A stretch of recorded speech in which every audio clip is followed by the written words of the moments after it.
علی بھائی دوسرا سوال یہ ہے کہ مجھے کیسے پتہ چلے گا کہ اللہ تعالیٰ میری نمازیں اور باقی عبادات قبول فرما رہا ہے اور وہ مجھ سے راضی ہے؟ اس کا کوئی دنیا میں تو تھرمامیٹر نہیں ہے، ٹھیک ہے جی۔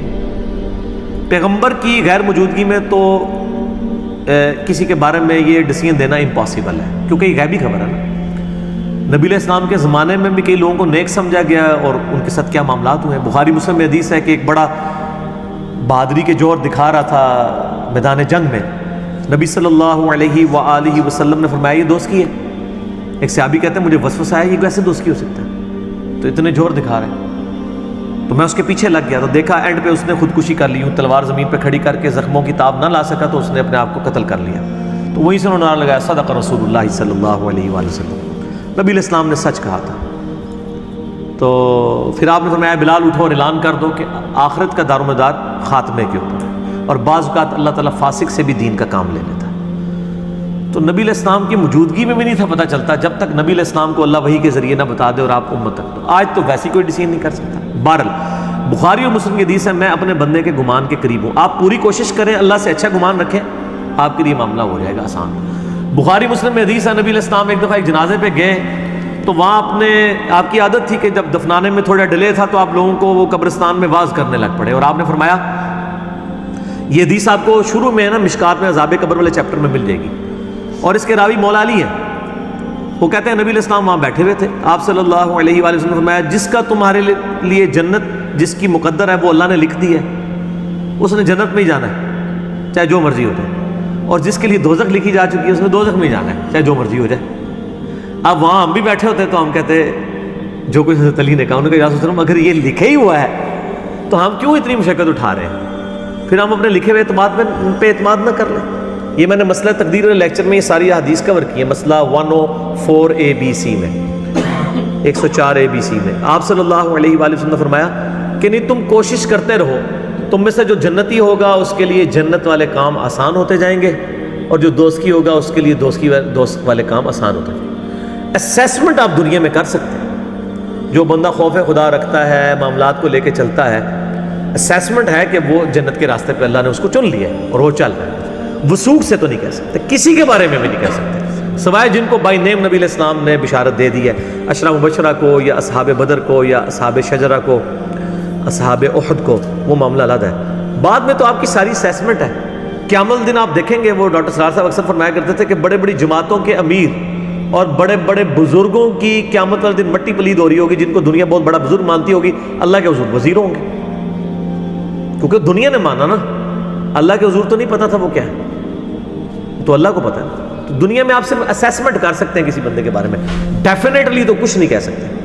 باقی صحیح مسلم میں حدیث ہے کہ نبی علیہ السلام سے ایک صحابی نے کہا یا رسول اللہ صلی اللہ علیہ وسلم بعض کا انسان اچھا کام کرتا ہے تو انسان کو خوشی محسوس ہوتی ہے، تو آپ فرمائیں یہ اللہ کی طرف سے تائید ہے۔ برے کام کے اوپر دل کے اوپر بوجھ رہنا، اچھے کام کے اوپر خوشی کا اظہار، یعنی دل سے اندر سے آواز آنا کہ بڑا اچھا کیا تم نے، یہ اللہ کی طرف سے تائید ہوتی ہے۔ کیونکہ مسلم شریف میں حدیث ہے ہر بندے کے ساتھ ایک شیطان اور ایک فرشتہ اٹیچ ہے، شیطان اس کو برائی کی طرف لگاتا ہے اور فرشتہ اس کو اچھائی کی طرف، اس کی حوصلہ افزائی کرتا ہے۔ ایک صحابی نے جرأت کر کے پوچھا یا رسول اللہ آپ کے ساتھ بھی؟ فرمایا میرے ساتھ بھی تھا، لیکن اللہ تعالیٰ نے مجھے اس پہ قدرت دے دی اس حوالے سے کہ وہ مطیع ہو گیا، میرے ساتھ جو شیطان اٹیچ ہے وہ بھی مجھے نیکی کی طرف ہی بلاتا ہے۔ اسی لیے ہم کہتے ہیں کہ نبی علیہ السلام کے بعد کسی شخص کے لیے آپ یہ دعویٰ نہیں کر سکتے کہ وہ اپنے شیطان سے آزاد ہے، چاہے وہ بڑے سے بڑا امام، بڑے سے بڑا بزرگ، بڑے سے بڑا صحابی، کوئی بھی ہو جائے، آپ ڈیفینیٹلی اس کے بارے میں نہیں کہہ سکتے کہ اس کے کسی معاملے کے اندر شیطان کی دخل نہیں ہے۔ اور نبی کے بارے میں بھی جو ہمارا عقیدہ ہے وہ بھی ایسا نہیں ہے کہ نبی اپنی طاقت سے بچتا ہے، نبی کو بھی اللہ محفوظ کرتا ہے۔ قرآن میں نہیں آتا کہ یوسف علیہ السلام کے بارے میں اللہ تعالیٰ فرما رہا ہے کہ یوسف بھی قصد کر لیتا اس عورت کا۔ میں حیران ہو جاتا ہوں یہ پڑھ کے۔ عصمت انبیاء پہ مسئلہ 88A اور 88B دیکھ لیجیے آپ میرا۔ عصمت انبیاء کا جو عقیدہ پبلک میں مشہور ہے نا، یہ عقیدہ ٹھیک نہیں ہے، لیکن اس عقیدے کو اتنا راسخ کر دیا گیا، آپ اس کے خلاف آواز اٹھائیں نا تو لوگ آپ کو گستاخ رسول کہنا شروع کرتے ہیں۔ یہ جنجوعہ صاحب بھگت رہے ہیں یہ کچھ، وہ یہ تو قرآن پاک یہ یاد لے کے لوگوں کے سامنے گئے کہ بھئی قرآن پاک میں تو انبیاء کی لغزشوں کا بیان ہوا ہے، آپ نے معصومیت کا کیا عقیدہ دیا ہے؟ معصومیت کا یہ والا عقیدہ نہیں ہے جو پبلک میں مشہور ہے۔ معصومیت یہ ہے کہ اللہ تعالیٰ ان کی اسپیشل پروٹیکشن کر دیتا ہے. اب مجھے بتائیں اگر ایک بچے کو ایک عورت نے لے کے پالا ہو, اس بچے نے تو ہمیشہ اس کو ماں کی نظر سے دیکھا ہے نا, اس کے ذہن میں کبھی بھی اس عورت کے بارے میں برا خیال نہیں آئے گا, اگرچہ وہ غیر محرم ہے, لیکن ظاہر ہے وہ ماں کی نظر سے ہی اس کو دیکھ رہا ہے نا. جیسے ہم اپنی پھوپھیوں کو اپنی چلے پھوپھی تو محرم ہے, اپنی مامی جو بوڑھی ہے وہ تو غیر محرم ہے نا, چچی بھی غیر محرم ہے, ہم کبھی نیگیٹو نظر سے تو نہیں دیکھ رہے ہوتے. لیکن قرآن میں آیا کہ جس عورت نے حضرت یوسف کی پرورش کی ہے ماں کی حیثیت سے, وہ جب بند سنور کے ان کو برائی کی طرف بلا رہی ہے, اور اللہ کیا کہہ رہا ہے, اس نے یوسف کا قصد کیا, یوسف بھی اس کا قصد کر لیتا اگر اللہ کی نشانی نہ دیکھتا. سمجھ سے باہر ہے کہ وہ اپنی ماں کا قصد کر لیتا, ماں تو تھی, ماں کی نظر سے دیکھا. یعنی عورت کا فتنہ اتنا بڑا ہے, اسی لیے نظروں کی حفاظت کا اور یہ معاملات کا کیا گیا. میرا مسئلہ نمبر 161A ہے, نظروں کی حفاظت اور غض بصر کے اوپر ڈیٹیلڈ 17 حدیث بخاری مسلم سے میں نے اس حوالے سے بیان کی ہیں. یہ بہت بڑا فتنہ ہے اس حوالے سے. ٹھیک ہو گیا جی. چلیے بھائی, اسی میں ضمن اور اس میں وہ حدیث میں مسلم شریف کی دوبارہ کوٹ کر دوں کہ آپ علیہ السلام نے فرمایا کہ مومن کے لیے گناہ ایسا ہے, چھوٹا سا گناہ بھی گویا اس کے سر پہ کسی نے پہاڑ رکھ دیا, اور منافق کے لیے ایسا ہے کہ ایک مکھی تھی بیٹھی تھی اڑا دی. ہوں تسی ذرا پہلے سوال لاؤ نا جڑے پوچھتے بھی ہو کہ کیڑا چھوٹا وڈا ہے. میں کہنا جی بندہ اس تو پہلے تے جناب جڑا نا کرنا تو دھواں نکلنا چاہیے سوال کرنے تو پہلے کہ چھوٹا کیڑا تے وڈا کیڑا ہے. بھائی گناہ گناہ ہے, دیٹس آل. اسی لیے قرآن پاک میں ان چیز کی تفریق نہیں کی گئی نہ حدیث کے اندر. میں آپ کو چیلنج کرتا ہوں کہ قرآن و حدیث میں صرف کبیرہ گناہ گنوائے گئے ہیں, چیپٹرز بھی بنے ہوئے ہیں نا حدیث کی کتابوں میں, اس میں بھی آپ دیکھیں کبیرہ گناہوں کا بیان, صغیرہ گناہوں کا بیان, کوئی چیپٹر ہی نہیں ہے اس کے اندر, کہیں بھی نہیں ہے. کیونکہ گناہ ہے ہی گناہ ہے. کبیرہ بتایا گیا کہ گناہ سے تو بچنا ہے, کبیرہ کہا گیا ہے اتنا ذرا زیادہ دھیان نال بچنا ہے, اس لیے چھوٹے گناہوں کی لسٹ نہیں بنائی گئی ہے. سمجھ آئی بات کی؟ ورنہ لوگوں نے کہا ایسے اہل کر لو. ہاں قرآن میں ہے کہ جو بڑے بڑے گناہوں سے بچتے ہیں الا اللمم, ہاں چھوٹے بہت. الا اللمم کیا ہوتا ہے؟ الا اللمم یہ ہے کہ انسان سے بعض اوقات یعنی بے دھیانی میں کسی کا دل دکھا دیا, انٹینشن نہیں تھی. یعنی بیوی نے کوئی بات کی اور آپ کسی اور موڈ میں بیٹھے تھے اور آپ کہتے ہیں چپ کر جا اس ٹائم, یہ گناہ ہے. دل دکھا دیا نا, لیکن آپ کی انٹینشن نہیں تھی. چلیں آپ کو صغیرہ گناہ بتا دیں, یہ صغیرہ گناہ ہے. ٹھیک ہو گیا؟ تو اس سے بچیں. یہ نہیں کہ کرنا شروع کر دیں, ورنہ آپ کی بیوی بھی اس ویڈیو کو دیکھنے کے بعد کرنی شروع کر دے گی کہ خیر ہے چھوٹا ہی بھائی معافی مانگ لیں گی. لیکن ایک بندے کی عادت ہے کہ وہ ہر معاملے میں اپنے بیوی کے ساتھ لڑتا ہے, اس کو گالیاں دیتا ہے, تو پھر یہ کبیرہ گناہ ہے, چھوٹا نہیں رہا. اور صحیح مسلم میں حدیث آپ علیہ وسلم نے فرمایا اے میرے صحابہ جانتے ہو مفلس کون ہے؟ صحابہ نے کہا یا رسول اللہ علیہ وسلم ہم تو مفلس اسی کو سمجھتے ہیں جس کے پاس دنیا کا مال و متاع نہ ہو. آپ نے فرمایا میری امت کا مفلس وہ ہے جو پہاڑوں کے برابر نیکیاں, روزہ, حج, زکوٰۃ کی لے کے آیا قیامت والے دن, لیکن اس حال میں آیا کہ دنیا میں کسی کا دل دکھایا تھا, کسی کو ڈانٹا تھا, کسی کا خون بہایا تھا,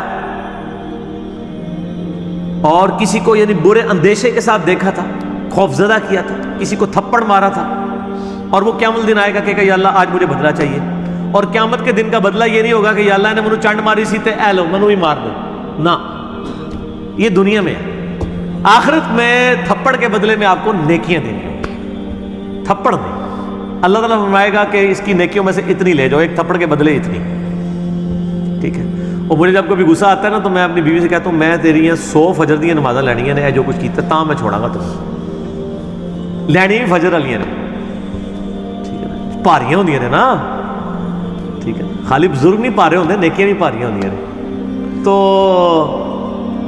نبی علیہ السلام فرماتے ہیں کہ وہ نیکیاں لے جائے گا, پھر ایک اور آئے گا وہ بھی نیکی لے جائے گا, ابھی بھی لوگ باقی ہوں گے حتیٰ کہ اس کی نیکی ختم ہو جائے گی. اللہ تعالیٰ فرمائے گا اب اس طرح کرتے ہیں کہ ریورس ایکویشن شروع کر دیتے ہیں, کیمیکل ریئیکشن ریورس ہو جاتا ہے. جو لوگ اب حق لینے کے لیے آ رہے ہیں وہ اپنے گناہ اس کے کھاتے میں ڈالتے جاؤ. یہ نیکیاں تو نہیں دے سکتا نا, تو آڑے تے ہو لے کر آنا میں یہ دے کھاتے چھپاؤ, کرتے کرتے کرتے اس کو اوندھا منہ دوزخ میں پھینک دیا جائے گا. تو یہ معاملہ اتنا خطرناک ہے. ٹھیک ہو گیا؟ اچھا علی بھائی, اس میں یہ بھی ایک بات ہے ضمن کہ عبادت میں سکون آ جاتا ہے اس حوالے سے. کیا؟ یعنی کہ قبولیت کے عبادت میں سکون تو ہندوؤں کو بھی مل رہا ہے، سکھوں کو بھی مل رہا ہے، قادیانیوں کو بھی مل رہا ہے، آپ ذرا ان سے پوچھیں، ٹھیک ہے؟ جو مزارات پہ جا رہے ہیں ان کو بھی سکون آ رہا ہے، وہ ماحول ہی اتنا زبردست ہوتا ہے، بالکل کھلا ڈلا ماحول ہوتا ہے، ہوا چل رہی ہوتی ہے، تو وہ آپ کو ملتا ہے، اس سے تو کوئی فرق نہیں پڑتا۔ وہ تو گورا جب بیچ کے اوپر کپڑے اتار کے سن باز لے رہا ہوتا ہے، وہ بھی سکون انجوائے کر رہا ہوتا ہے، سکون کے ساتھ تو تعلق ہی نہیں ہے، ٹھیک ہے؟ ہاں علمی سکون کہ آپ کا ذہن سیٹسفائی ہو کہ میں جو کچھ کر رہا ہوں یہ ٹھیک ہے، یہ گورے کو نہیں ملے گا، یہ قبر کے پجاری کو بھی نہیں ملے گا، یہ صرف اس کو ملے گا جس کے پاس دلائل ہوں کہ میں کتاب و سنت کے اوپر چل رہا ہوں کہ نہیں۔ اسی لیے میں کہتا ہوں کہ اپنی اپروچ کو آپ علمی اپروچ رکھیں، جذباتی نہ رکھیں۔ اور وہ گاندھی صاحب کا جملہ مجھے بڑا پسند ہے کہ انہوں نے کہا کہ عبادت کرو تو صرف اللہ کی، اور عقیدت رکھو تو صرف محمد رسول اللہ سے صلی اللہ علیہ وآلہ وسلم، باقی کسی سے آپ عقیدت نہ رکھیں۔ اور وہ عقیدت بھی علمی ہونی چاہیے، جو قرآن پاک میں سورہ یوسف میں آیا ہے، نبی علیہ السلام فرما دو میں اور میرے صحاب علی وجہ بصیرت اس دین کے اوپر ہیں، اندھے بن کے نہیں ہیں۔